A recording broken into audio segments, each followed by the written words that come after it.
अस्सलामुअलैकुम नाज़रीन, तव्हां ॾिसी रहिया आहियो न्यूज़ नाउ। ब्रेकिंग न्यूज़ तव्हां सां शेयर कयूं पिया त कश्मीर जो इलाइक़ो बडाणी, जिते फसल जी भेल तां भुट्टा बिरादरी जे ॿिनि धुरियुनि में झेड़ो थी पियो आहे। नतीजे में हिक औरत समेत 3 ॼणा ज़ख़्मी थी पिया आहिनि।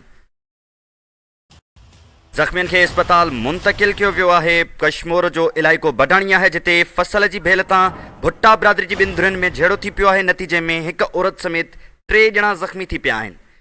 इन हवाले सां असां सां टेलीफोनिक लाइन ते मौजूदु आहे कश्मीर मां न्यूज़ नाउ जो रिपोर्टर इकरार गुलफराज़। इकरार, इन हवाले सां वधीक अपडेट्स ॾिजो। जी आसिफ, तव्हांखे ॿुधाईंदो हलां त कश्मीर जो इलाइक़ो आहे जेको बडाणी शहर जे अंदरि फसल जी भेल तां झेड़ो थियो आहे। भुट्टा बिरादरी जी ॿिनि धुरियुनि में कुहाड़ी लॻण सबबु 3 ॼणा ज़ख़्मी थिया आहिनि, जंहिंमें औरत मसमात, हिलाला खातून ऐं आफ्ताब भुट्टो ऐं जलालुद्दीन भुट्टो जेका शामिल आहिनि। अहिड़ी इतला बावजूद पुलिस जी हद जी पुलिस उते पहुती आहे, जंहिं बावजूद उन्हनि खे ज़ख़्मियुनि खे खणाए करे सरकारी अस्पताल में सिधी इमदाद ॾिनी वई आहे। जेकी ज़ख़्मियुनि जी ॿुधायां तव्हांखे, जलालुद्दीन उर्फ़ रज़ा भुट्टो जेको सीरियस हुजण जे करे उन्हनि खे सखर रेफर कयो वियो आहे। ठीकु आहे, इकरार गुलफराज़ तमामु तर सूरत हाल खां आगाह करे रहियो हो।